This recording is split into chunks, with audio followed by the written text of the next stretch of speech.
All right, ladies and gentlemen, we are back for part two. This time we got the Dallas Mavericks. They won the number one draft pick mysteriously. Cooper Flagg could be headed to Dallas in a matter of weeks. And Jayson Tatum, man, he went down with a serious injury. I'm talking about Achilles tendon, man. Will he ever be the same? As Boston would definitely need him next year to defend, to get back to the NBA Finals. Will he do it? One will know. And the 2025 NFL schedule is officially out. Unfortunately, y'all know how we do. We can't go over 32, but we will go over the Raiders, the Vikings, and the Jaguars, man.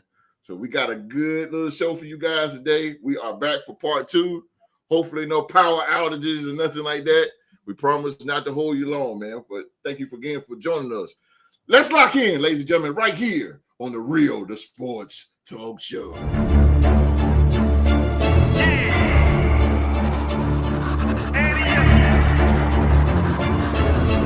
Can't accept the loss, I'm hard-headed. There's a little bit of madness to my method. Many falling off that fine line that I'm treading. I risk anything to be great, and I'm not letting nobody rob me of my victory. Number one, that's what I'm meant to be. When by any means, only thing that makes sense to me, I can make nice or make history. I got that dog in me, yeah. Turn me up. Big energy, got the crowd going nuts. I got that dog in me, yeah. I take on anyone, I don't need a one-on-one. I got that dog in me, yeah. I'm talking all bite, no bark. I could rip your squad apart. I got that dog in me, so what's up? Yeah, so what's up? I told her move over. Enough of that mediocre, I've been the man since cruising around in the stroller. I got ice in my veins like a cut in Minnesota. Why not show you how I'm built? Come a little closer, ayy. Lot of heart, been smart, aura got a glow. We can restart, give head start, still get the same result. I'm about mine, don't you get it confused. I'ma win again, yeah, that's all that I do. I got that dog in me, yeah. I mean, we are back here for part two. This is the re-up episode of the Real Sports Talk Show. I'm not going to go through the whole spiel. Y'all know who the sponsors is and all that good stuff. If you don't, the link is in the description box below. T-shirts, hats, hoodies. Come in, y'all. Come on. They for the cheap. Go get them. Go get them right now. Link is in the description box below. I got the fellas here. I got them back. Ladies and gentlemen. I got them back. Y'all know who he is. He is the day one. He is the episode. He is the pioneer. And he is part of the three-time Super Bowl champion, the Las Vegas Raiders, baby. We are back for sure. We are back, ladies and gentlemen. Oklahoma State alumni. He is the host of On the Mark. He is Mr. Young Mark. Hey, what's going on, ladies and gentlemen? If at first you don't succeed, dust yourself off and try again. We back, baby. Boom. Let's go. That's what she said. Let's go, baby. That's what she said. RIP to her. I got the OG. Oh, yeah. The man is too hot to handle and too cold to hold, ladies and gentlemen. The legend himself. He represents the purple and gold, the mighty Minnesota Vikings. The Vikes is in the building. Skol.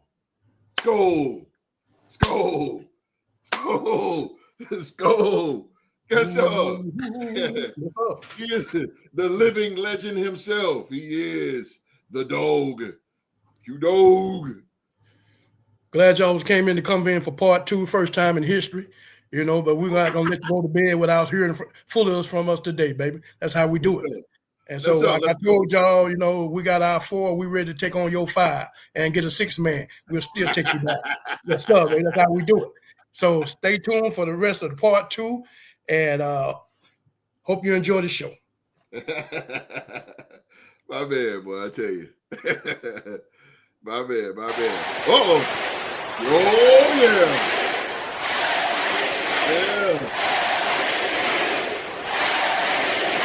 Yes, sir. You got him back, nigga. You got him back. All right. Ladies and gentlemen, we got him back. the number one man representing Duval and the Jacksonville Jaguars. He is the Real Sports Wrestling Trivia Champion. Ooh, yes, sir. Ooh, the only crown Rock is chasing now is that undisputed title. Ooh, the Wrestling Trivia Champion. He's the 2024 Real Sports Podcast MVP. He is Rockstar Rock in the building. Well, you know what they say, host. You know the fan favorites is always better when they're chasing the title. So I'm gonna continue to chase it until my opportunity comes. But you know, I'm willing to give Mark a shot whenever he's willing to get a shot at the trivia, the wrestling trivia shot. He gave me multiple opportunities, so I'm not ducking from any opportunity he shall send my way. Fighting champion there. Fighting champion. We're going to set that up soon. You got to set that up soon. Ladies and gentlemen, I got the gang all here. I got these three gentlemen right here that you guys are going to hear from tonight. Everything good? Huh? Okay. Good. Everything good. Lights on, camera action. Let's go. First of all, let's get into this thing. We talked about Derek Carr earlier. Those of you know, the first day we talked about Derek Carr. Derek Carr retired after 11 seasons. And we say thank you from Raider Nation to DC4, man. We gave our good goodbyes to Derek Carr, one of the all-time greats in Raiders history. Oh, now let's jump over to the NBA. The Dallas Mavericks win.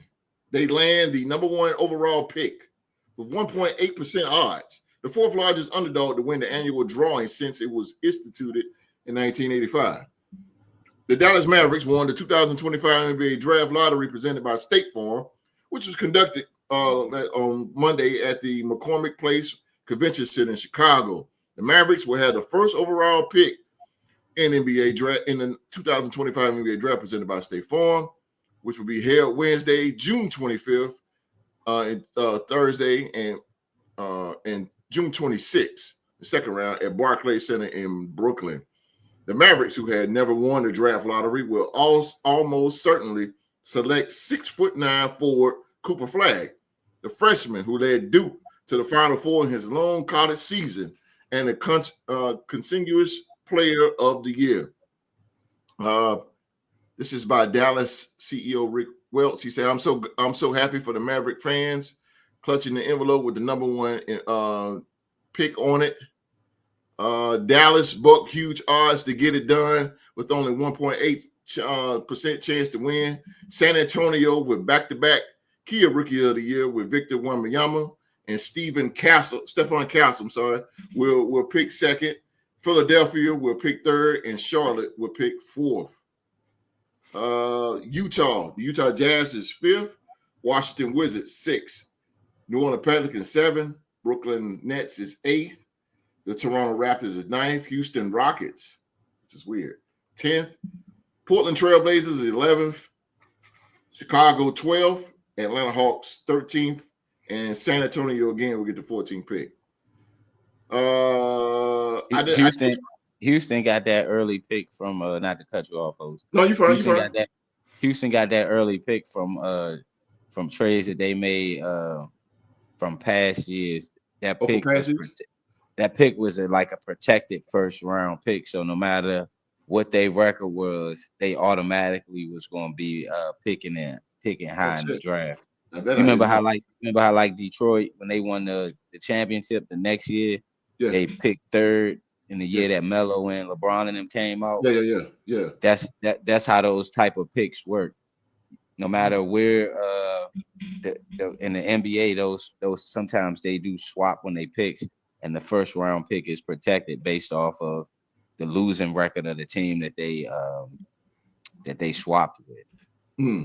You know what? That's food for thought because I did not know that, Rob. I did not know that. That's a protected pick. Yeah. That's why I say he's the best NBA analyst in the game, bro. You ain't kidding, man. God damn, I ain't know that shit. Basketball. I did not know that. Well, speaking of that, let's go to the MVP. Now, MVP, your guy, Cooper Flagg. Yeah, what about him? Yeah, that guy. Do you think, Rock, that he should go to the Dallas Mavericks? You think Dallas Mavericks should pick him up? First of all, my thoughts on the draft lottery is that it's rigged because for one thing, the one thing I will say that I love about the NFL that they're at least consistent about is if you have the worst record in the league, at least you get the first pick in the draft the next year. You ain't got to go through a whole lottery where a team like the Dallas Mavericks, who was close to being in the play-in tournament, outside of the play-in tournament, get the number one pick in the draft after they just traded away Luka Doncic for Anthony Davis. So how much, you know what I'm saying? That to me, I feel like it's rigged because they saying, oh, well, they had a 1.8% chance, which we all know if you round that up, that's 2%. So that means that they only had like a certain amount of ping pong balls or whatever they do for the draft lottery to get Cooper Flagg. And for them to get Cooper Flagg over him going somewhere like, okay, yeah, I'll bet if he'd probably end up going to the Wizards or even Utah for real, because of this whole stigma that they're making out there about him being the best Caucasian born, because we got sponsors and things of that nature. I got you. The best Caucasian born athlete right now in basketball. That's what he's coming into. I think Utah would have been the best place for him to go because of how that demographic is, and you know how when John Stockton was there, he was put on the map. You know, Hornacek, Karl Malone, those type of, well, not saying Karl Malone's, you know, Caucasian, but you know what I mean. Some of those guys fit in that mold of being upper echelon type, you know, guys like Shane Battier that would have fit in that type of demographic or in that market. So him going to Dallas, it kind of puts in the situation like how like Jayson Tatum was able to go to Boston and be able to learn from certain veterans and be on a team, a veteran team to get to the Eastern Conference Finals his rookie year. So I can kind of see why Dallas would keep Cooper Flagg, because for the simple fact is, if I'm the Dallas Mavericks, I draft him, see where anybody like it's talks that they might want to go at Giannis. But what's the purpose of going at Giannis? Giannis is not coming to the West Coast. No, I honestly think he's staying on the East Coast because of the simple fact he knows that he don't have to go through that many challenges to get to the Eastern Conference Finals. With a good nucleus around him, he can run the Eastern Conference like how LeBron used to and things of that nature. So with Cooper Flagg, I would say that Dallas should keep him based off the fact of the injury history with Anthony Davis. We don't know how the longevity is going to go with him. And then on top of that, he's a young prospect who got that dog in him, as our theme song states. Because I didn't see him shy away from no contact. I didn't see him take jumpers to let guys off the hook when he know the guys were smaller than him or physical. You know, he relishes upon that. So if I'm Dallas Mavericks, like I said, I wouldn't trade the pick, draft them, and you know, see where y'all can go. Because I mean, the last person they did have that was that athletically gifted at that size was Dirk Nowitzki, and also Luka Doncic. So we can see, we'll see how things go. See how things go. They're like big guys. Okay. Mark, what do you think about this draft? Well, what do you think about Dallas Mavericks surprisingly winning the NBA draft? And do you think Cooper Flagg? You think they should go after Cooper Flagg first pick? Forgive me because I'm about to go nuclear real quick. Please. I fully agree with Rock. I think this NBA draft is some bullshit. To keep it hot with you, I think the whole concept behind the draft lottery is bullshit because how do you have a team who was literally in the freaking NBA finals a year ago? Yes, sir. was on the fringe of making the play-in tournament this year, get the #1 overall pick. I agree. In what other sport would you see something like that outside of the NBA with a stupid lottery system? Then you have small market teams like Washington, or more specifically the team that I root for, my Charlotte Hornets, who desperately need help and who need talent but can't get it because we can never win the freaking lottery. We always can get the #2, and then that's it. We can never get the #1 overall pick. And one of the things that I truly, truly hate about the NBA, specifically more than any other sport, it is such a top-heavy draft. Like, you are really, it's normally only like 1, maybe 2 franchise-changing players at the very top of the draft. And then after that, it's a bunch of project players, like a bunch of players from overseas or dudes you ain't never heard of who have potential but need a lot of development. You don't never see like that star caliber player in like the mid to late rounds. You have to hit on a 1 in a million draft pick like the Denver Nuggets did, taking a center during the Taco Bell commercial if you really want to do something. And it's just not fair.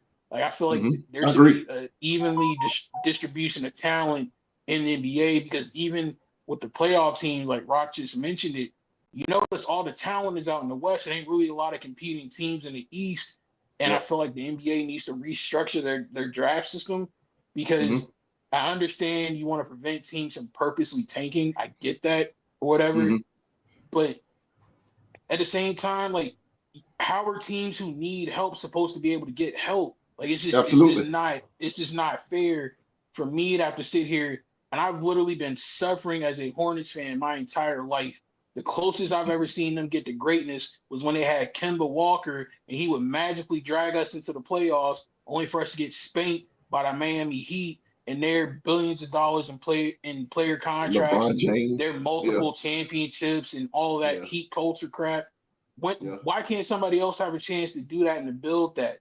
Like, OKC got lucky that they've drafted Hall of Famers every time they've hit in the draft, getting KD and Russ, and then later on in the late 2010s and early 2020s, stocking up on a crap ton of draft picks. When you got a million bites of the apple, of course you're going to hit. Of course you're going to get talent. Teams like mine can't get no daggone help. And I don't know what I'm supposed to do. Like, how does the NBA expect people like me who support a small market team, how am I supposed to keep rooting for this team when there ain't no talent? Like, well said.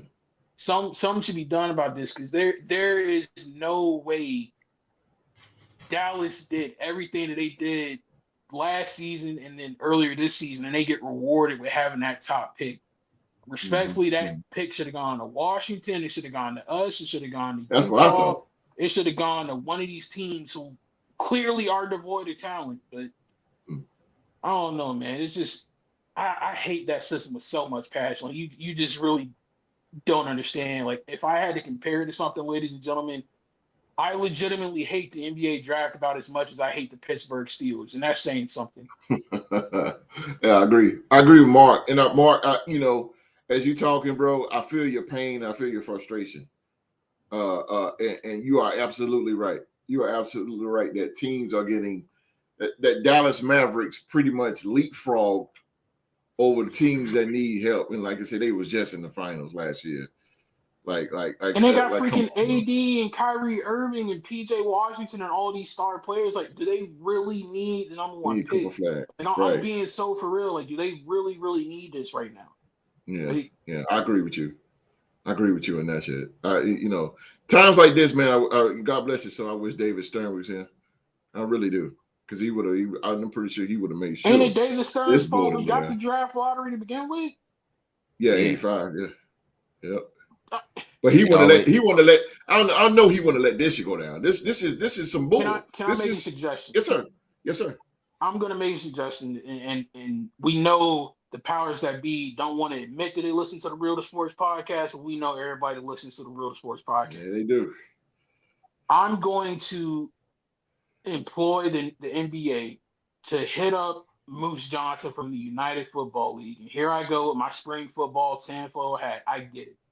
But every year in the UFL, the two worst teams play each other on the field, and you have to win that game in order to get the #1 pick in the college draft. Why can't the NBA do that? For the teams who didn't make the play-in tournament, who desperately need help, put them in like a little NIT tournament or whatever, and made a worst team win, so that way they can get the first overall pick in the draft. Like you're keeping everything competitive. You're still keeping that excitement. You're preventing teams from tanking, and most importantly, you're incentivizing winning. And at the end of the day, more importantly than all of that, teams like mine might actually have a chance to get some help when they really need it. Yeah, that makes a lot of sense, Mark. Like when you say NIT, I was like, okay, this is okay. Like it's clear we're not playing for a championship, but we still have something important to play for. You know what I mean? Or they can use their season. They can use their season record against each other. Team with the, you know what I'm saying. Say for example, the teams with the lowest records use their records against, what are their head-to-head records against each other to determine who will be the number one pick. I mean, that's what they do in the NFL draft to determine a tiebreaker. Or it works, they'll flip a coin if the teams got the same record like they did with us in San Francisco a few years ago. But I personally like the joint that the UFL does, like leave it on the field, incentivize winning, and then also make sure that the teams who need help can actually get it, instead of a team like Dallas getting rewarded for literally being an incompetent franchise. No disrespect to them, but like this is just stupid, man. They need to do something. Yeah, Mark, I think you hitting on. I really think you hitting on something, man. I really do. I really like that idea. I really do. OG, the Dallas Mavericks mysteriously, I'll keep using that, mysteriously won the number 1 draft pick in the NBA lottery. What your thoughts on that, and your thoughts on whether they should go after Duke star Cooper Flagg? Well, really nothing surprised me in the NBA these days. I think when you look at the NBA, we're talking about they should draft the format of the NFL that the Cyrus team picked the number 1. He has the number 1 pitch, which in fairness should be, because I think a lot of times when you're looking at the NBA, we're talking about 5 positions, and whether they play defense and offense and a bench. You have the NFL with 11 positions on offense and 11 different positions on defense. There's 22 different positions, plus special teams and plus a bench. That's a lot of players at different positions. So it's more of a variety that they can come into the league with them versus NBA basketball. NBA, I think that another thing when we're talking about when you don't give these other teams a chance to go back to a format like the NFL and take the Cyrus team, let them get the first round pick, because that takes a person like Cooper Flagg to go and build a dynasty on his own. Right. So you can go somewhere like Utah Jazz and build a dynasty, and they can put the pieces around it, instead of him going to a place where they're already done won a championship. They haven't been in dormant for a long time, and that will make him feel good as far as, I'm going to bring something to this city. I think every team in the NBA needs that. They need a type of player that can be a generational type or a franchise type player that they can put in and build around to make the league more competitive. You know, instead of going the way that we got it now with the lottery, and that really, like Mark says, you know, how does it give a team like Utah and Charlotte, and all these teams like this? How are they supposed to build? Because you know what I'm saying? You don't. That's like getting somebody getting a degree without actually giving the opportunity to work a job. You know, I just feel like you're doing too much, and you're basically keeping your foot on these teams' neck. Yeah, and they cannot come up and be competitive where they don't have nothing to compete with, either have something to build upon. You know, so I think they need to change that to make the whole entire league competitive. That way, we'll go back to the early 90s, or we'll go back to the 90s of basketball, when most about every team that was in the playoffs was competitive. You had star players on every team. Yeah. You know, and that makes the whole playoff things more exciting to watch, you know, versus what we're seeing now. You know, I mean, the things is just going crazy. You know what I'm saying? Man, I just think they need to spread the wealth a little bit more. You know, spread the wealth. Let these teams, these losing records, have the number 1 and number 2 pick. That way they can go out there and get them somebody competitor. Right. I mean, you let these 10 then, you know, with like you say, Houston getting in or the pick they had, some kind of way where they work that out that they can get in and have a number 10 pick. They was already in the playoff this year. They're second in the Western Conference. Second. Right. So you know that gives them another leg up. And so, you know, to get somebody talented in the first round. Mm-hmm. So I think they need to look at that more and stop making sure everybody get a fair chance. You know what I'm saying? Because like I say, it's not, you know, your basketball players, you start out with 500,000, 500,000 basketball players in the country. 150, only 77,000, I think, college players, and only 44 or something like that. Less amount of college players are drafted in the NBA. We can only name a good out of the old NBA, name 3 or 4 good top end basketball players. And so, you know, it's very slim chance that players can come in and be successful in this league. But at the same time, give the teams an opportunity. Give them a chance to make the city look great. You know, the owners don't have nothing to work with. And so when the owners don't have nothing to work with, and they'll continue to be sorry, they'll lose fans. You know what I'm saying? They enter try to get ticket sales. You can't get ticket sales if you don't get star players. So now you got to go out there and you got to rob Peter to pay Paul. You know what I'm saying? You got to get in that type of philosophy. You know, I mean, but you got to start building during the draft. That's what the NBA is all about. They like to build during the draft, get a few veterans during free agents, but build during the draft. But you can't build during the draft if you constantly being stepped on by dominant teams. So you can't build during the draft. So we're going to see this carousel, this thing keep happening and happening again until the commissioner steps in, you know, and does something about this. I think he needs to go to the type of draft that the NFL has. You know, all 3 of you guys are perfect. All 3 of you. You understand. All 3 of y'all is perfect. And y'all need to be on ESPN. If I had the powers to be, I swear you'll be right there, suit and tie and all. Because I agree with all 3 of you guys. I really do. Cooper Flagg, to me, honestly, he shouldn't go to the Dallas Mavericks. No. And like I said, God bless. So if David Stern was here, he wouldn't allow this. Because again, what benefit does Cooper Flagg need to be in Dallas? Kyrie Irving's not coming back because he tore his Achilles. So he's gone. He's not coming back. He's probably going to sit out. That's one thing about Kyrie Irving. He's injured all the time. Why would you put this guy, Cooper Flagg, a guy that's very, very talented, why would you put him in the line of fire like that? Now, granted, Victor Wembanyama went to San Antonio Spurs, but the Spurs didn't have anybody. At least Dallas have Anthony Davis, PJ Washington. They have some players that, you know, they can, you know, play around. But sending this guy right here, no. I would, for me personally, I would put him in Charlotte. I would definitely put him in Charlotte and let him run with LaMelo Ball. Duke, the Blue Devils, they have a great fast break game. And that is right up Cooper Flagg for a 6'9" guy. He can run the floor with ease. Kind of remind me of a Grant Hill. That could definitely suit with the Charlotte Hornets, because truth be told, the Hornets showed some kind of promise this year. But they just don't have the personnel to keep up. A guy like Cooper Flagg would do it. Huh? Where you saw promise at? With your coach. With your coach. Your coach, he brought some excitement, and y'all won some pretty decent games. But that's what I'm saying. Bring him in. I'm not saying he's the answer to all your questions. No, I'm not saying that.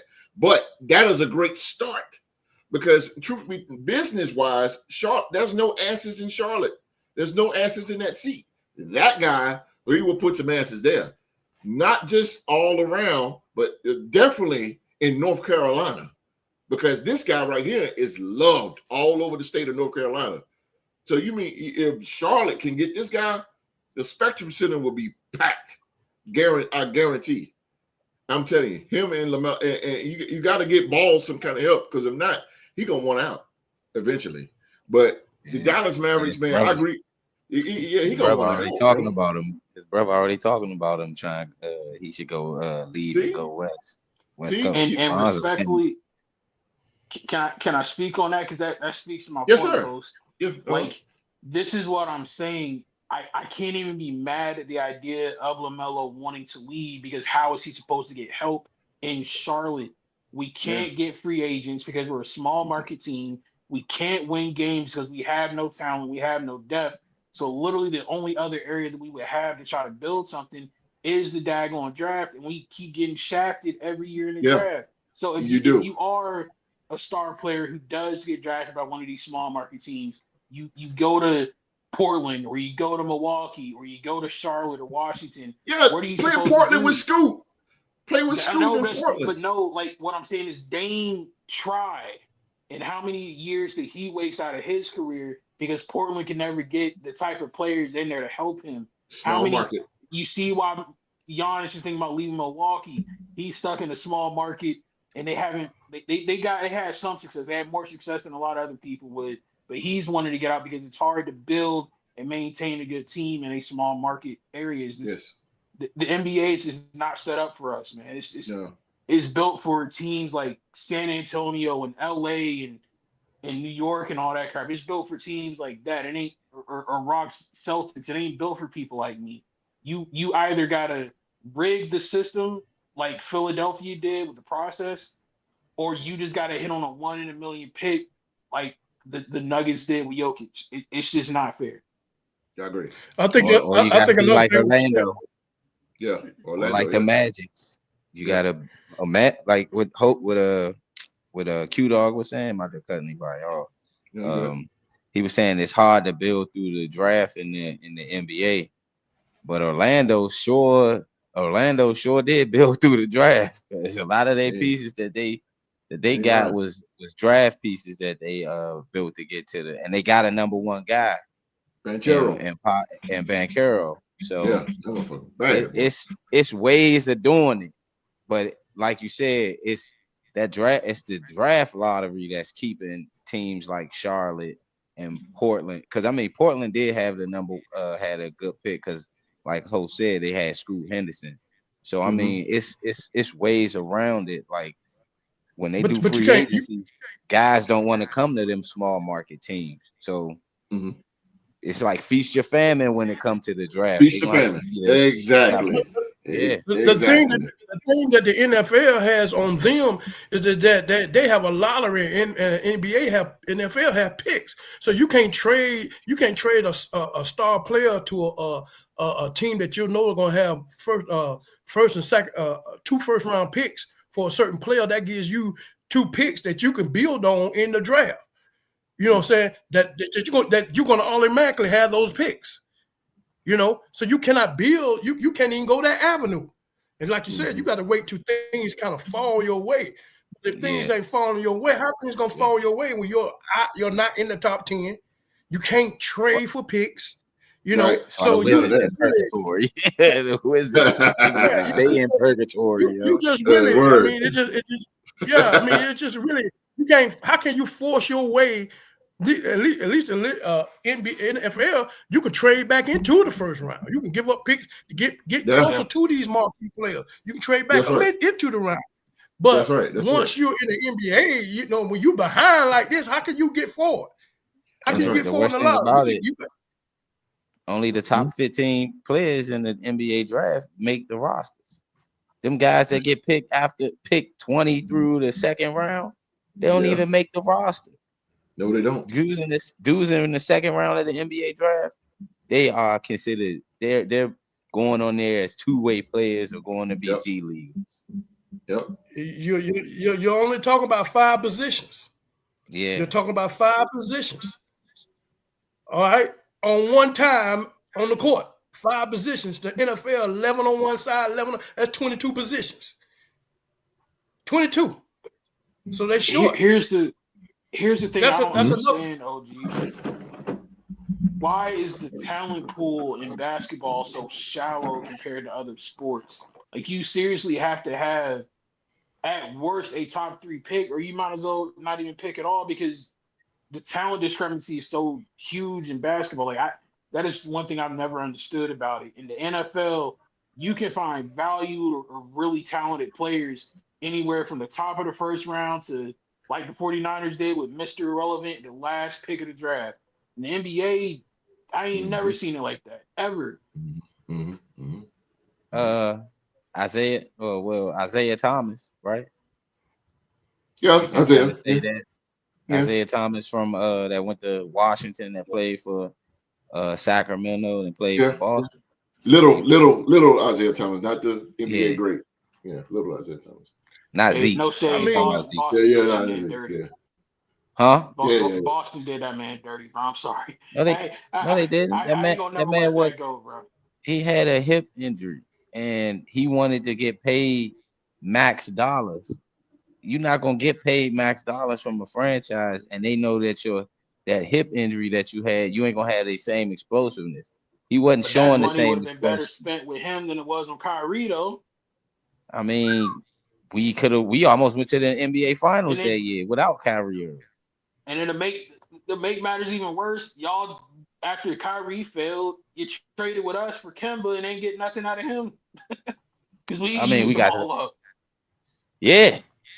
So that's the thing about it with the NBA. Like, so I think what y'all saying is all in general, they just need to have NBA picks instead of lottery.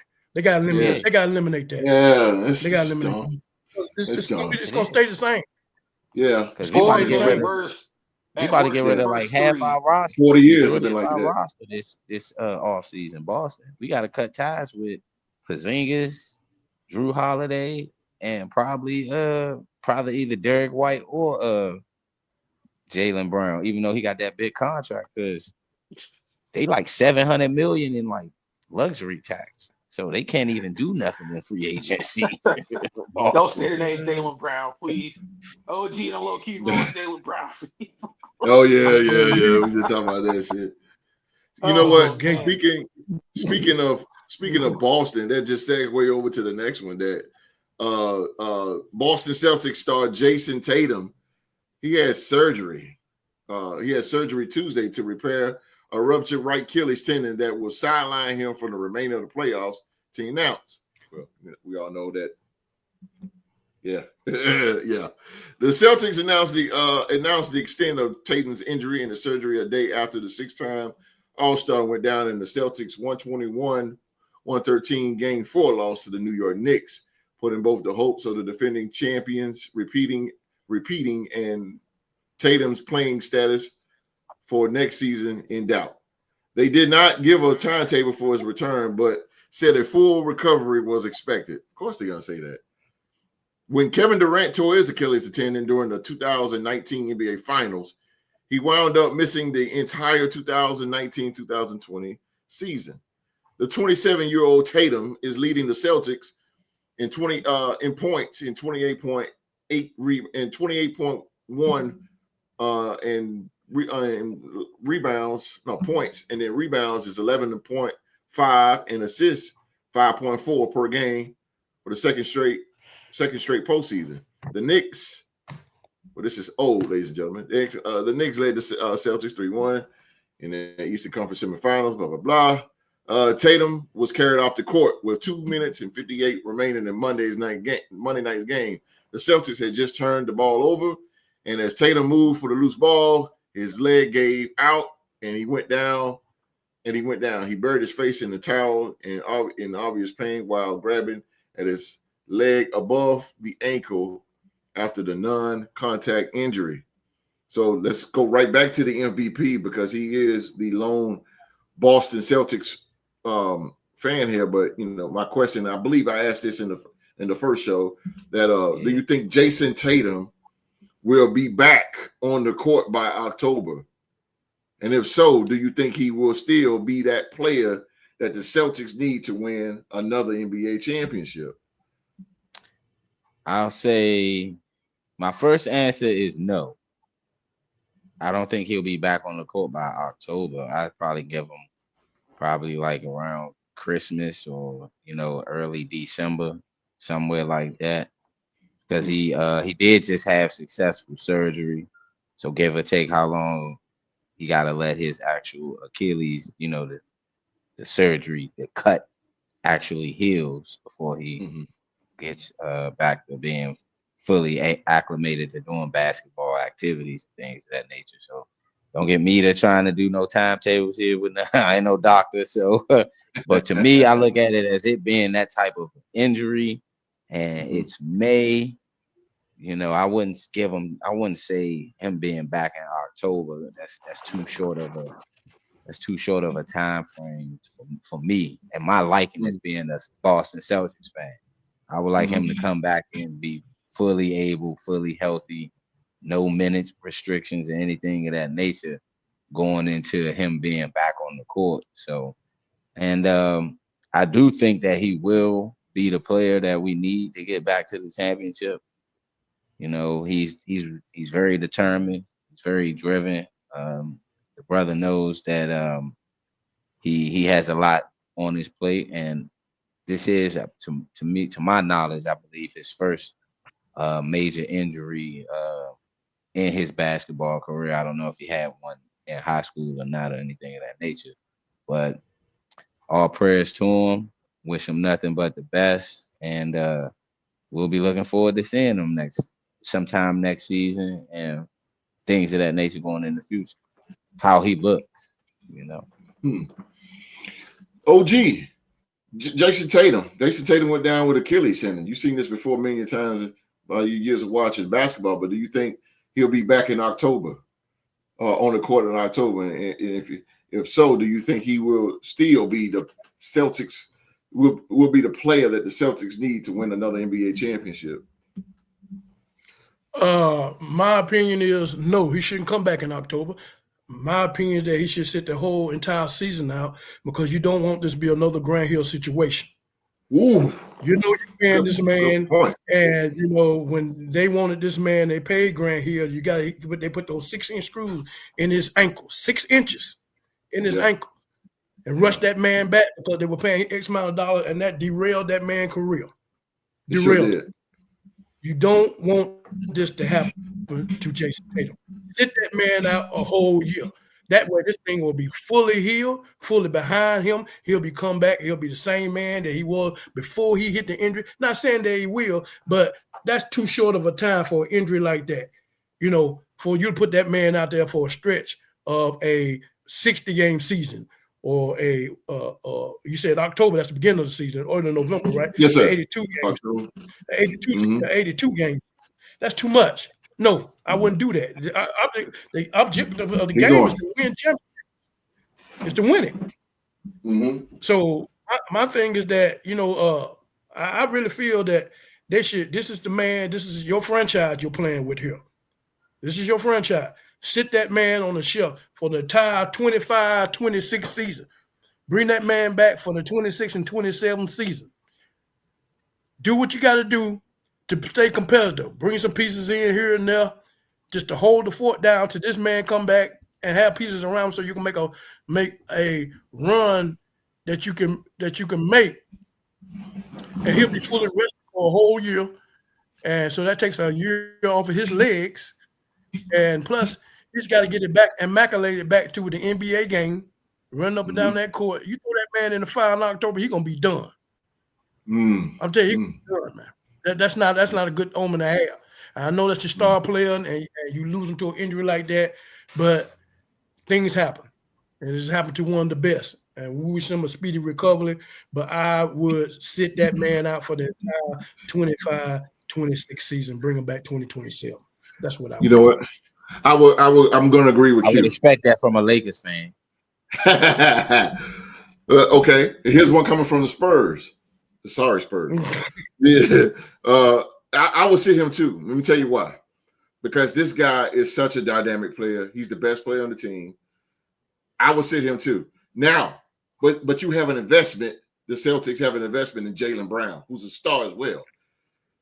This should be something in Jaylen Brown which happened. He tried, but now he should get, as the off season, he should get better because now he has to carry the load.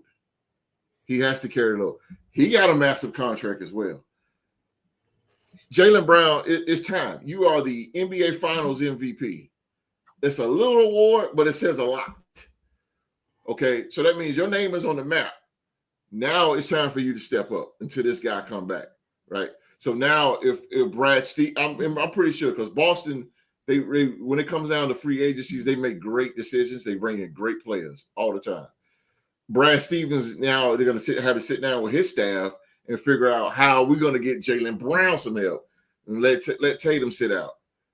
You got the six man of the year, Pritchard. Man, Pritchard is off the chain, bro. He deserved that award. Oh my God, yo, that little dude right there is up there. That dude, I like him. I liked him when I remember he was in the summer league, bro. I was like, yo, I like this dude right here. He was nice. But anyway, and Boston needs to focus on getting a big man. Al Horford is about to be 39 years old. He's not the center like he used to be, of course, with the Atlanta Hawks. They need to really work on that.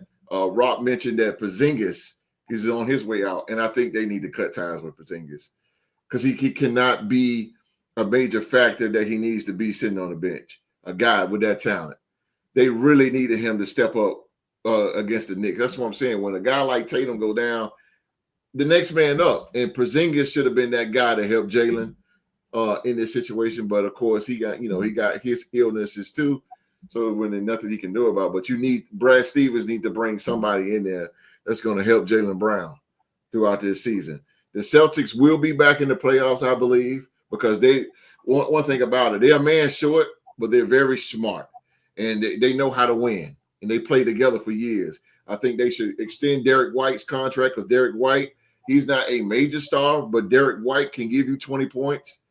Derek White is a very, very, he reminds me of oh boy, I'm not comparing, but he reminds me of somebody like Scottie Pippen that does it all. He can score and he plays defense off the chain. So I think they should really sign Derek White. Derek White, another guy, he's going to have to step up and carry the load and help Jaylen Brown throughout this whole campaign of 2025 season that's coming up for the Celtics. But yeah, I'm with Q. I agree with Q, man. I think that let him sit down. Let Jayson Tatum sit, man. Let him sit. Let him heal because you don't come back the same. You see Kevin Durant, yeah, he came back, but it still ain't Kevin Durant. Let's go to football with Aaron Rodgers. Those things went with anything with your foot. Kirk Cousins, anything with your foot, man. It's just because you only got 2 feet. So, you really have to take care of that, man. And the way Tatum plays, I like how he played, and I'm gonna shut up after this. But Tatum, he doesn't play soft. His game is tough. This guy's 6'8", 6'7", and he dives all over. That's how he got hurt, because he was diving for the ball.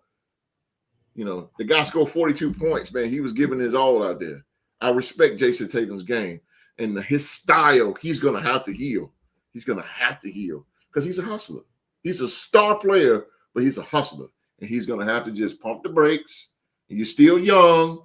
You're an NBA champion. You got a whole road ahead of you. Just chill out and just heal. So I agree with the dog. on that. What you think, Mark? Jayson Tatum, will he be back in October? And if so, will he come back the same for the Celtics? Will he come back that dynamic player that the Celtics need to win another NBA championship?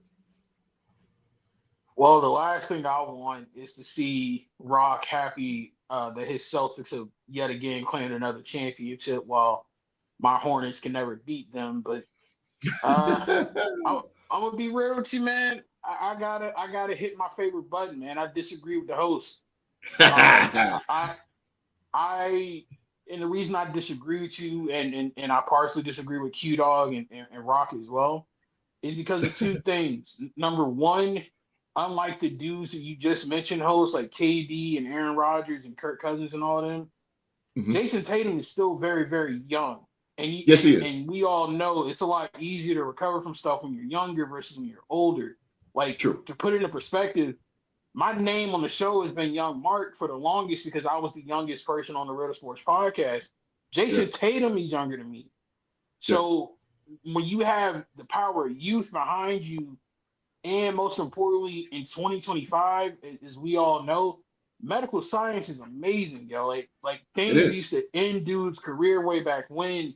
Now they done found all types of different technology and medical procedures to help you recover in no time. So I would say follow the medical advice, like Rocket mentioned, like listen to the medical staff and the doctors because they know what's best.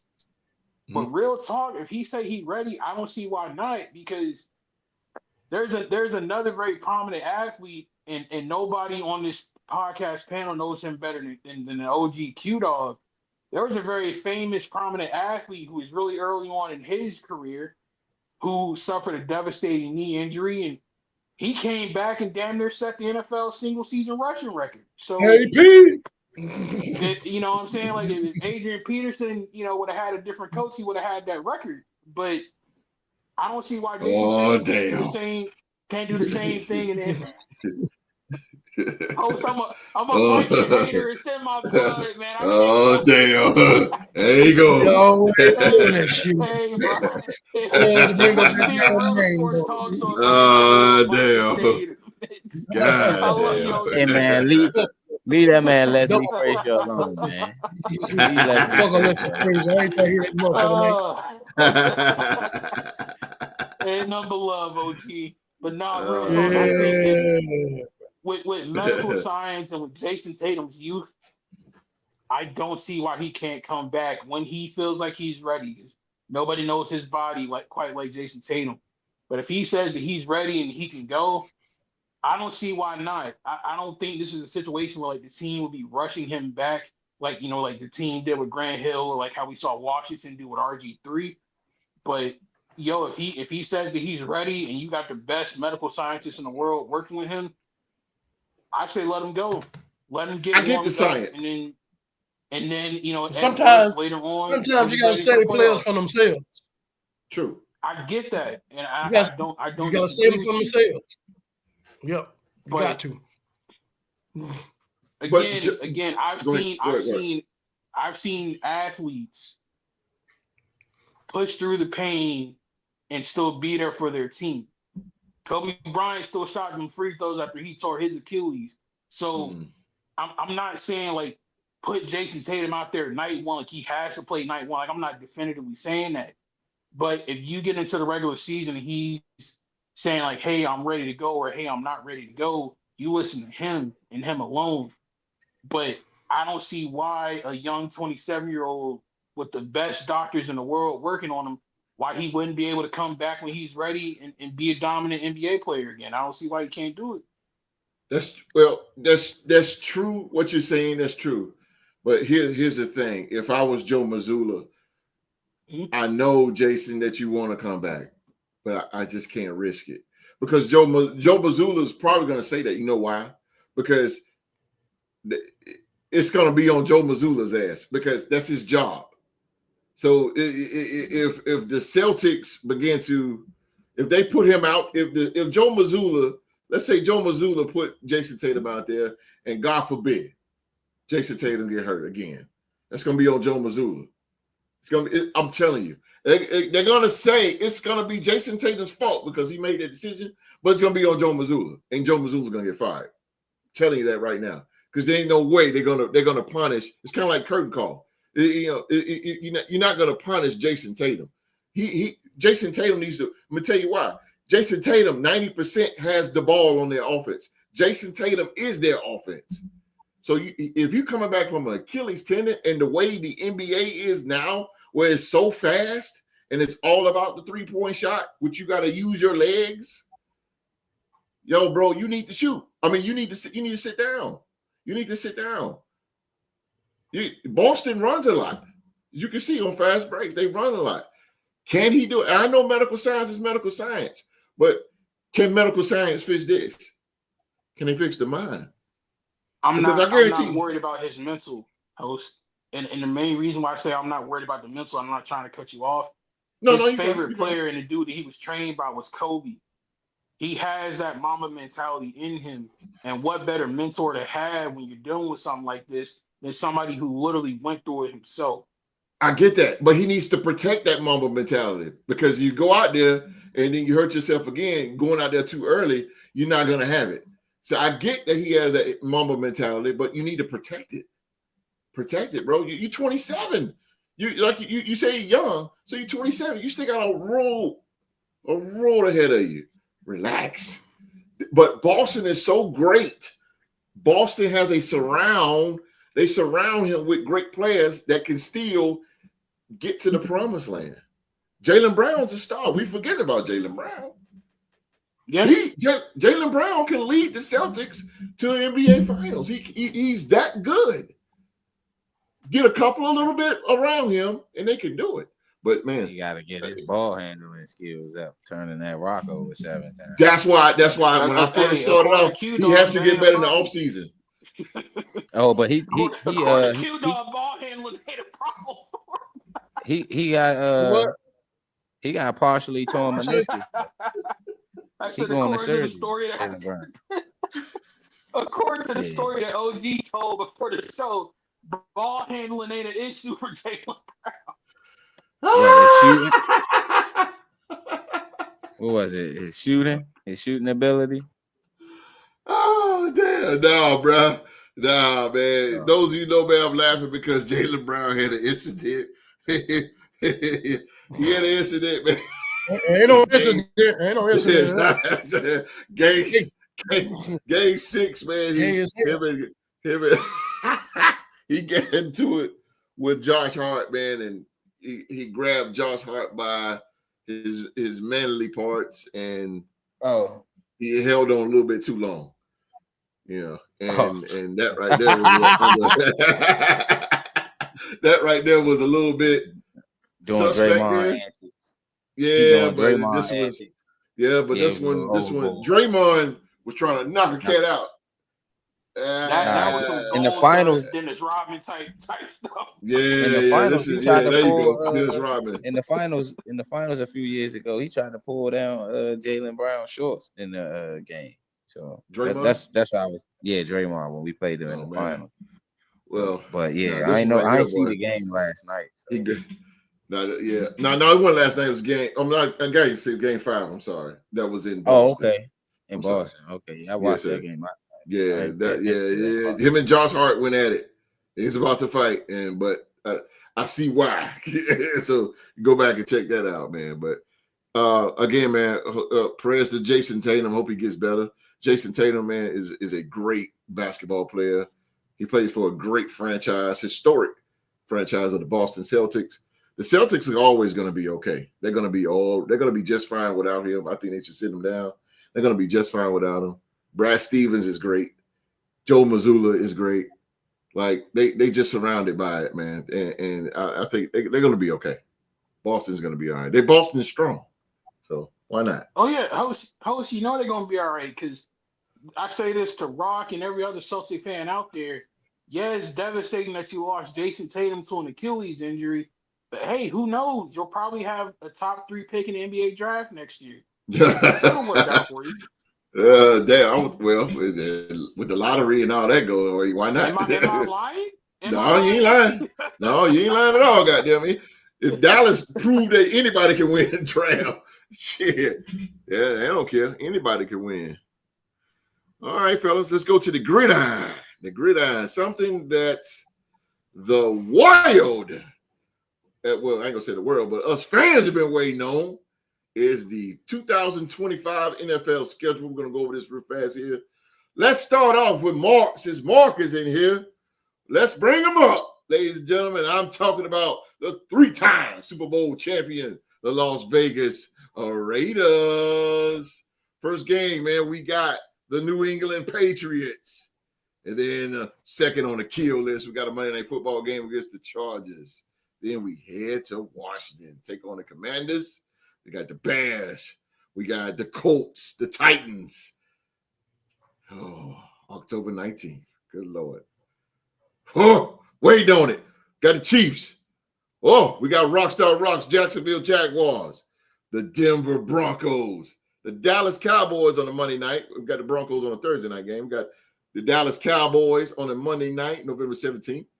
The Cleveland Browns right after. The Chargers again. The Denver Broncos again. We got the defending Super Bowl champion, Philadelphia Eagles, December 14th.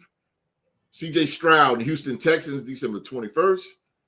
We have Russell Wilson and the New York Giants, week 17th. And we end the season with old ketchup and mustard and the referees. And yes, they are still the referees. All right, Mark, out of our schedule here, what game did you want to see the most? Well, host, I do this to you every year, and if you're a returning viewer, you know where I'm going with this. It's always like out of all 17 or 18 games, there's always that one where I'm like, man, the hell with the other 17 or the hell with the rest of them. I need that game. I need week 3 in the worst way possible, bro. I am one of only 5 people across both sides of my family who does not root for the daggone Washington football team. I have not beaten this team since I was in the 3rd effing grade. That was 2005. We owed them. Literally 20 years ago, bro. It has been 20 years since we've beaten them. I need that game more than anything else I've ever needed in my football life. I will gladly say losing to Pittsburgh 3 straight years was hell, but it was worth it if I could have beat Washington just one time. I need some payback because respectfully, ladies and gentlemen, I know they got a new owner, but I'm going to hold them to it until the end of time. My Las Vegas Raiders were single-handedly screwed, quite literally screwed by Dan Snyder and the Washington football team. We were innocent victims of a battle that he had nothing to do with us. He knew what he was doing when he released them emails trying to use Gruden as a scapegoat to save his own behind. It didn't work out for him. He still lost his team, and then it screwed us in the process because we lost Gruden. We had to go through Josh McDumbass. Like, I ain't going to get into any of that.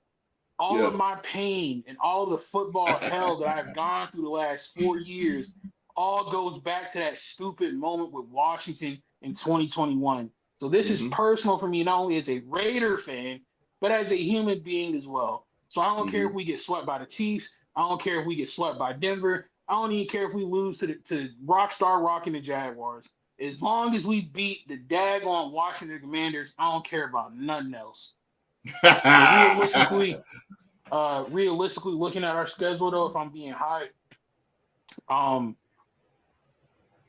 see maybe at maximum 8 wins for us, 7 or 8 wins. And I'm not saying that to be a Debbie Downer, but got to see how Geno does in the offense. Got to see how our offensive line is looking. We did draft some people. I'm curious to see what's going to happen with the Colton Miller situation. But my main concern is on defense. I don't know about our secondary. It's a lot of new faces, a lot of young pieces back there. A lot of our veterans are gone. So I'm curious to see, like, okay, we have the pass rush with Crosby. We have the running game with Genty and with Raheem Mostert. And we got a quarterback now. But can we keep people out of the end zone? Because at the end of the day, defense wins championships in football. That's true. Our secondary is not good. Yeah, depending on what Patrick Graham and Pete Carroll, who, again, if anybody knows how to build a secondary from scratch, it is Pete Carroll. So my trust and my faith is in him. But if they can get that secondary straight, I think we'll have definitely a much better season than we've had the last 2. But I don't see us making a whole lot of noise just because we still need some more pieces, especially on the defensive side of the ball. So I say looking at our schedule, 7, maybe 8 wins would be the cap for us this year. Yeah. As a Raider fan, I'm going to slightly agree with Mark. I say he would disagree. No, hell no. We're going 10. 10-7. 10-7, man. I see 10-7 with us. Pittsburgh. I'm sorry. I'm saying, what the hell I say Pittsburgh for? We got Geno, and Geno's our quarterback now, so I got to ride with him. But Geno, I believe in Geno. I believe in our coaching staff now. Chip Kelly, offensive coordinator. I see 10-7 in this. I see some really dog fights. This is a tough schedule, believe it or not. Anytime you got the world champs, the Philadelphia Eagles on there, it's just tough. That's a tough team to beat. But my game I'm looking for. I'm with Mark, man. I really want Washington. They really screwed us big time, man. I still got the picture somewhere in my phone, man. Max Crosby getting held, and I was like, come on, bro. I got you. Yeah, I'm like, bro. I mean, I said, man, this is ridiculous, man. Like, come on. He got held twice, bro. And I'm like, oh my God. It was kind of the same with the Rams with when Baker Mayfield threw the touchdown, the game-winning touchdown when he was with the Rams. And I'm like, bro, y'all, wait a minute, refs, y'all don't see him holding him? Like, what's going on here? I'm watching from TV land, and y'all don't see that. But anyway, I really want the Commanders, but y'all know how I am. Hey, October the 19th and week 18, that's who I want. That's who I want, bro. That's who I want. I want a sweep. I don't care about Denver. I respect Denver. I respect the Chargers, but I want Kansas City, bro. Appreciate that, Mark. Week 18. Yep. Yeah. I'm not. Shit, you know what I mean. October 19th. Yeah. The first meeting, right? I was going to say, like, if they do us like how they did, the NFL last year, where you get late in the season, they already got everything locked up. They probably not going to play their starters that last week. That's some bull. That's some bull. That's Yeah. some bull, bro. But yeah, I want the Chiefs, man. Every year, I don't care. I don't want Gardner Minshew. I want Pat Mahomes at his best. I want Travis Kelce at his best. I want Taylor Swift at her best. I want referees at their best. I want them at their best, bro. I want Kansas City. That's all. Yeah. That's all. Let's go. Raiders. Let's go. Yes, sir. Let's go, baby. All the way. This is year 30. This is year 32 for me. Let's go. We need this. I don't even know the number for me, but I'm gonna keep it 32 years, man. How with you, bro? We done been through rock bottom these last couple years, so it really ain't nowhere to go but up for us. Like real talk. Okay. I believe in the silver and black again. So Let's go. I'm ready to rock and roll. 10-7. 10-7. Let's go. Let's go. Ain't mad at with it. Let's go to next up. Let's go to the MVP. The MVP. Let's go to Rockstar Rock and Duval and his Jacksonville Jaguars. Jacksonville Jags for the 2021. They start off the Carolina Panthers. I like that. The Cincinnati Bengals. They got Houston Texans, the San Francisco 49ers. They play the Chiefs. I will be a Jacksonville fan that night. That is a Thursday night game. They play the Seattle Seahawks. It's Monday night. I'm sorry, Monday night. This is Thursday night. The LA Rams. They got the bye week in week 8. Then they play the Raiders on week 9. Week 10, they have division rival Houston Texans. They have the Los Angeles Chargers, the Arizona Cardinals. They have Cam Ward and the Tennessee Titans. They have the Indianapolis Colts, the New York Jets, the Denver Broncos, the Colts again, and they're going to end the season with the Tennessee Titans. MVP. Which game do you want the most? Which game you want to see the most as a Jags fan in this whole schedule? Well, basically I guess the games I really want to see the most is our two primetime games, which is the Monday night game against Kansas City, which will be which will be a home game. We haven't had a home Monday night game since we played Cincinnati a few years ago. So hopefully we have a better outcome than what happened in that game. We lost in overtime. And then we play the Rams, which is in London. That's our only game in London this year. So I'm looking forward to that. But I'm also looking forward to seeing how we do game 1 against Carolina. See what we got in store for Travis Hunter. See how many snaps he plays, see what packages they have him in on, and you know, I'm excited as far as how our coaching staff and our GM is building the team around Trevor Lawrence. They went and got some guys that got good key grades and blocking as far as with the O line. You know, we tackled every phase as far as with the run game, getting a better running back to go with the two backs that we already got. We tackled situations within our defensive backfield and within the trenches as well. So I'm pretty looking forward to seeing what we can put on the field. But I think we may go 9-8 this year, win the division that way. I think Houston took a step back as far as some of the pieces that they brought in. I think they went too defensive. I mean, they went real defensive heavy as far as with how they decided to build.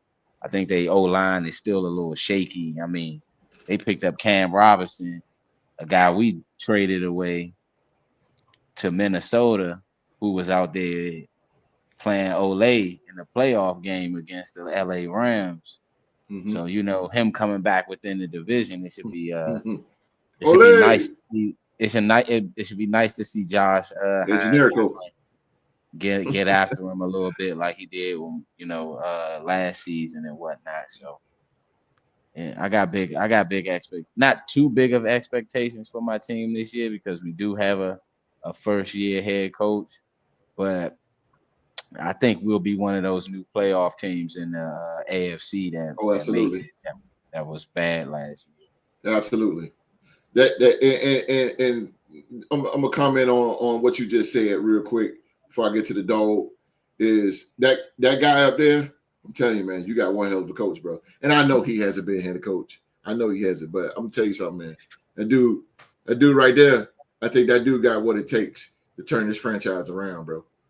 And the biggest thing that they're talking about down there is two things that they're mentioning as far as with Jacksonville: culture, building a better culture, and building an ecosystem that is built on being consistent and holding everybody accountable.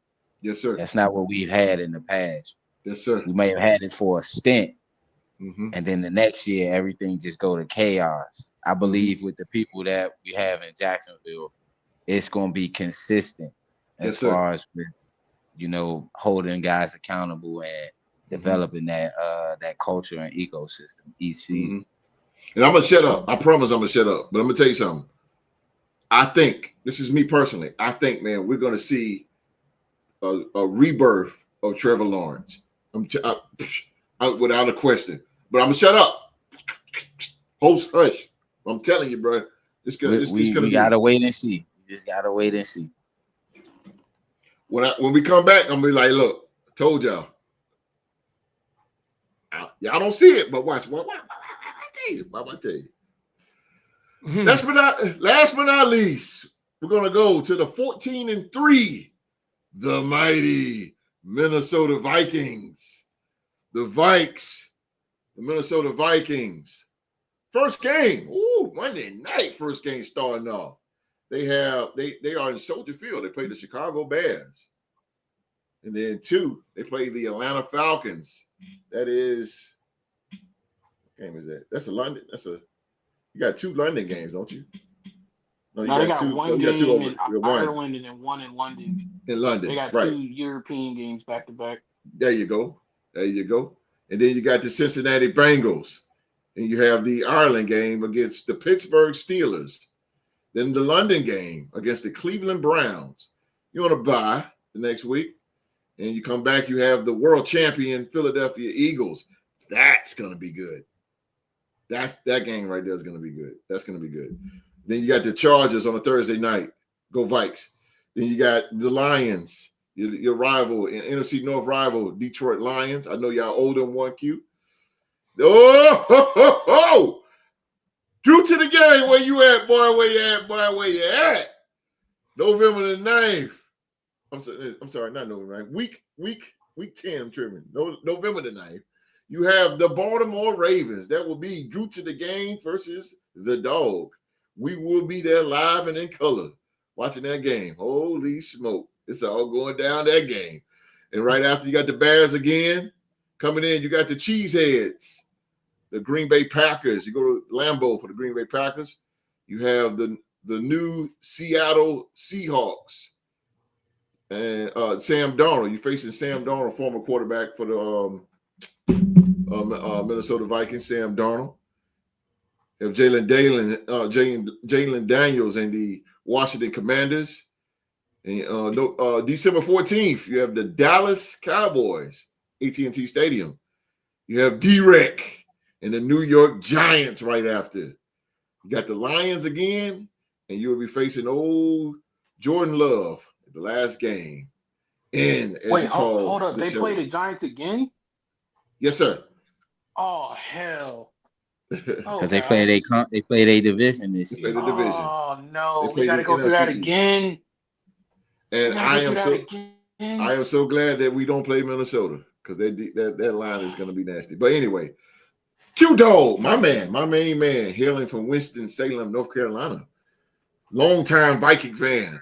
What game out of all these games, man, stands out the most? What game you want to see the most out of this entire season? Well, it's a stretch of games that I'm interested in.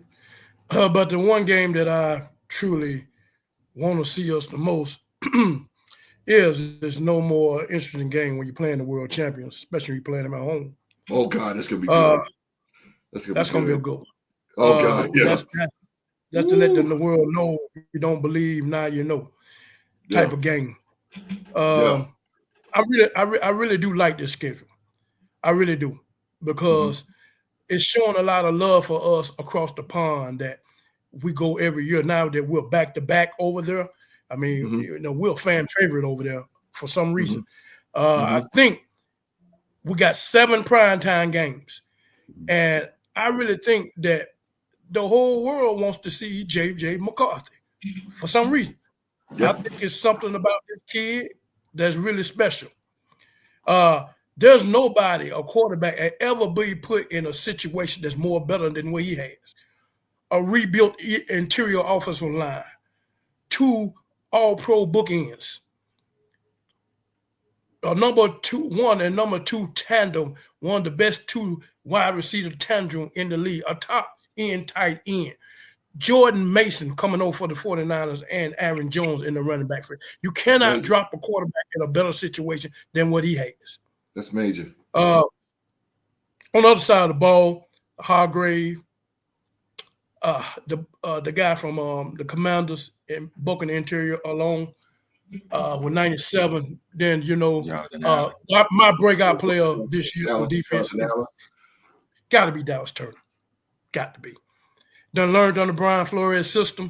I'm looking at 10 plus sacks. I'm looking at 10. The Kraken will be released along with Van Giegel, would sign a new contract, and with Jonathan Gennard, that was leading the league at 83% pressure rate, one of the highest in the league. We are going to bring the heat. We are going to bring the heat. Then on top of that, Mark, you enlightened me this week about Caleb Williams wanting to be a Minnesota Viking from the beginning. His story's been out, him and his daddy did not want for the Bears to pick them. They liked it, Kevin O'Connell. It says a lot about KOC. Says a lot about this man. This man truly is the quarterback whisperer. You got all these teams, these quarterbacks that wants to play up under this man, and he do good. They do good when they do play up under this man. He gets the best out of them that no one can get out of, because he once played that position and he know what it takes to play that position. And man, I tell you what, man, it's going to be really exciting. Only thing I don't like that they got us losing in this pre-draft. I mean, in this schedule release prediction, that we're going to lose against the Bengals and the Eagles. But matter of fact, you remember last year they got us losing against the 49ers and the Texans that came in and played back-to-back, and we dominated both of those games. Sure did. So but the stretch of games I'm really interested in is the Eagles, the Chargers, the Lions, and the Baltimore Ravens. Those stretch of games right there. The Eagles, and then going into Thursday night when we play the Chargers, that's going to be a hellified team. That's going to be a hellified team to play up against. Harbaugh going to have them boys ready. And so we got to turn right back. We got some for their. We got some for them. Y'all know them, so y'all should be rest in the same division. But we owe Detroit 2 black eyes. Kentucky original chicken. God damn. So I really feel that I really love this schedule. I love it, baby. Bring it on. That coming in that Terror Dome is gonna be Brian Flores. I'm gonna tell you, every year that he's been a coordinator, that defense has went up from 31st to 18. That's true. 18-5 last year. It will be top. You hear it from me. It will be top 1 and 2 this year. They will lead the league. They will lead the league in sacks. Say it with your chest. Say it with your chest. They will lead the league in sacks. We're bringing the heat. There you go. Come on, baby. We're bringing the heat, baby. Yes, sir. So, I'm just so excited about this team. Kevin O'Connell, they went out there and dressed. They spent $300 million in free agency to address the interior offensive line. And, you know what I'm saying? Talk about add the meats that drafted that boy Donovan Jackson. You know what I'm saying? They played left guard and left tackle before. So he's an earth mover. So this is called the official Minnesota moving crew. That's what they'll call it, the offensive line. Yes, sir. We'll move some bodies. The running game will be up. So I'm excited about this team, and I think it's NFC Championship or bust. That's how I'm looking at it. It's time. NFC Championship or bust, baby. Yeah, it's time. It's time for the Vikes. I'm excited about Kevin O'Connell. I'm excited about Caleb Williams wanting to come there. And I'm also excited about him getting the Coach of the Year award. These things speak great volumes about Coach, that he has a way of getting things best out of players, especially quarterbacks. Quarterbacks that were garbage and mediocre somewhere, he turns them into superstar. AKA Sam Darnold last year. Career was just gone. He set that man up success and got him a payday. Seeing ghosts out there. Yes. All that's gone now. That's behind him. Until he bring it back. We hope he might go back to that in Seattle. But now it's gone. For now it's gone, but it's on him to keep it like that. Yeah. So I am excited about KOC, and we're just gonna go ahead on and Quasick, we need to go and give him an extension. Yeah. Brian Flores, I know they hated on you and did what they did to you. I knew they was gonna do it to you, but don't worry about it, bro. Just keep doing what you do on defense. All you're gonna do is make you more matter. You're just gonna make this defense more tougher. Dallas Turner, bruh, this is it for you, bruh. You're in that third defensive end package. You're gonna bring up that heat. You're gonna eat this year, baby. You're gonna bring that heat. I'm looking at 10+ sacks from Dallas Turner. 10+. I agree with that. Yes, sir. You're bringing that heat. I know. Malone Gennard, Aaron Gingle, Ivan Pace Jr. Boy, come on now. Hey, look, come on now. We drafted that wide receiver out of Maryland. Boy, I ain't stirring my grits up too hard. That boy right there gonna be something special. Your hands. Yeah. He don't miss much. Yeah. And plus, shake tackles. With all good luck trying to double team Justin Jefferson all you want to. Good luck. You're gonna have to pick your poison with this team. You're gonna have to pick it. And so I'm just so excited about week 10. I will be headed to Greensboro, North Carolina. I hope that every Raven fan that was down there, me and my buddy D Flop will be doing that is Drew's son. Like all y'all didn't know who that was. He says that Justin Jefferson is his favorite player, even though his mom and daddy hate on him. But he got to go with what he feel. He will be doing the gritty, and so me and D Flop will be doing our gritty, and we will come in and show you who is the real team in purple. We will turn your number 8 into an 18. I told you that last year. We're gonna turn your number 8 into an 18, baby. Damn. Give me a prediction real quick of your record, Q. Just off the top of your head. I know you don't know. Just going in blind. Well, I heard 13-4. I got you, Mark. I'm gonna say 14-3 or 15-2. Running back. Running back. 14-3. Or 15-2. Okay.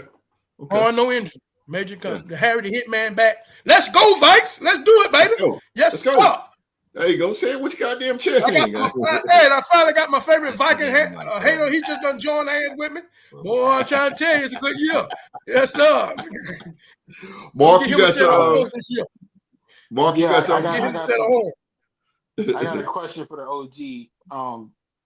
Jordan Addison, what are your expectations for him going in? This is a contract year for him, isn't it? But this is the third year in his rookie deal. You got JJ McCarthy on a rookie deal, so if he plays well, you definitely have a cap space to pay him. But what are your expectations going into this season for your man Jordan Addison? Oh, well, Jordan's gonna do what he do.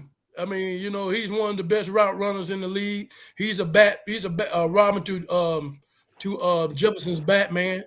I mean, Batman, and you know, the guy, he makes these incredible catches when you think you got him tackled. He's another elusive receiver. I like that guy out of Maryland. The thing about it is that, you know, he's going to get suspended. I think that's the reason I went out there and grabbed that boy from Maryland, because get prepared for his suspension. It looked like a 3-game suspension maybe earlier during the year. I can handle that with the first 3 opponents, with the Barrels, Falcons, and Bengals coming back for the overseas games. But, yeah, Jordan Addison, man, you know, hey, there's not much more to say about that guy. You know, he could be a number 1 receiver going somewhere else. Well, that's one thing about having J.J. McCarthy still on his rookie deal. You was able to go out here and get rid of Sam Darnold, and you sign some of these players, spending $300 million, and able to build that roster like you wanted to build that roster. So, you know, I'm really excited about J.J. McCarthy. I really think this guy, he's a way ahead of his years. I think he's a real good student of the game. He's ready to run. He was a Kevin O'Connell fan. He said he was going to run through a brick wall for this man. And so, hey, I mean, the stage is already set for J.J. McCarthy. All they got to do is just go in and he just got to be a point guard. That's all he got to do. That's all he got to do. Mm-hmm. Mm-hmm. Okay. All right. Well, we go got we got the Vikings. When y'all play Pittsburgh, I'm gonna be the biggest Viking fan this side of the Mississippi. Best I'm believe that. Bleeding purple and gold. I'm gonna be saying skull all week when they play Pittsburgh, boy. No, that's right. I feel you, bro. Get ready, OG. I need you to hook me up with some Viking gear and some Viking ice. You know what I'm saying? No, because I'm gonna tell you right now. Once you put it on, you can't take it off, baby. I'll tell you that right now. Oh, damn. You can't take it off. No, you can't take it off. So don't do that now. If you're gonna bleed purple and gold, bleed it. Don't bleed for one game. OG say you gotta be here for a long time. Yeah, don't be trying to get with us in the NFC Championship. No, but you want to put it back on? It's too late then. All right, OG, I hear you. Oh man! Yes, sir. Let's go, baby. The schedule is in. The 2025 schedule is in for the Vikings, for the Raiders, and for the Jacksonville Jaguars, ladies and gentlemen. Today we talked about Cooper Flagg and the Dallas Mavericks. We talked about Jayson Tatum's devastating Achilles tendon injury. And shout out, man. We said farewell to Derek Carr and his illustrious quarterback career. Hey, ladies and gentlemen, we made it. No power. We still got, I got the power. I got power still. We made it through. Disregard that last show, y'all. This one right here was more fire. But ladies and gentlemen, man, that is our show for the tonight. As always, we want to thank you for watching another episode of the Real to Sports podcast talk show. This is episode 370. Holy smoke, somebody. 370 episodes. I think Martin will be here 350. Good Lord. Woo! 370. Episode 370. We are on our way to 400. Probably definitely in the NFL season, probably by this winter, man. We'll be at 400 400, man, to be exact, 400. And we want to thank all 4,497 subscribers. We are also headed towards 5,000, man. Thank all you subscribers out there. Please hit that like button for these three gentlemen right here. Hit that like button for them. Hit that subscribe button if you haven't. If you want to watch us each and every week right here on YouTube, we are the realest of the real, the most genuine 9 to 5 guys that you will ever find on YouTube. Just genuine. We're not celebrities, nothing like that. But we are just regular guys, but we know our ish. So hit that subscribe button and turn on that bell for all notifications, man. Hit that subscribe button. All right, man. Might as well catch him while he's here, ladies and gentlemen. I'm talking about the day one. Got to get him while he's here. Take us out. Hey, man, we appreciate you guys hanging out with us tonight and working with us through the technical difficulties earlier today. But hey, we're the Real Sports Podcast. The first word in there is real.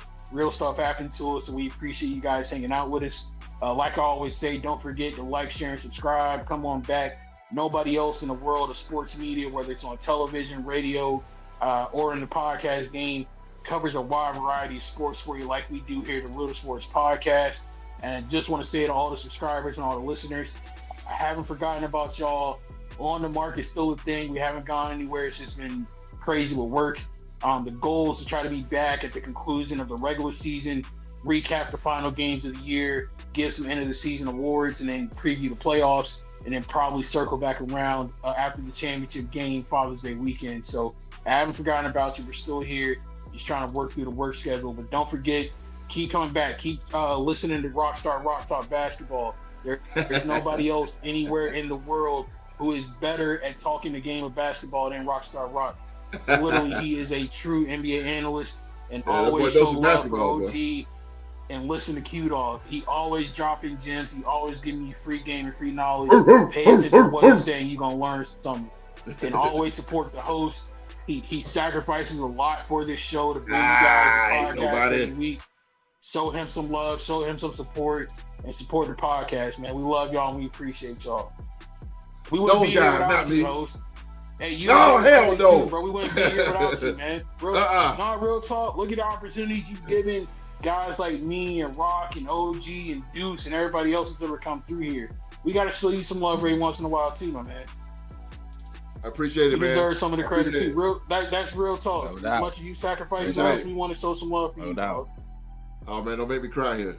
Don't do it. Don't you do it. Don't you do it. Don't you do it. Hey, we gotta host, no. Host and me got a bet. We got a deal. Ain't no tears shed on this podcast, so the Raiders won us a championship, bro. Oh, the damn. tears we shed on this podcast will be when we celebrate the Raiders winning that title. You ain't lying, Bumpy.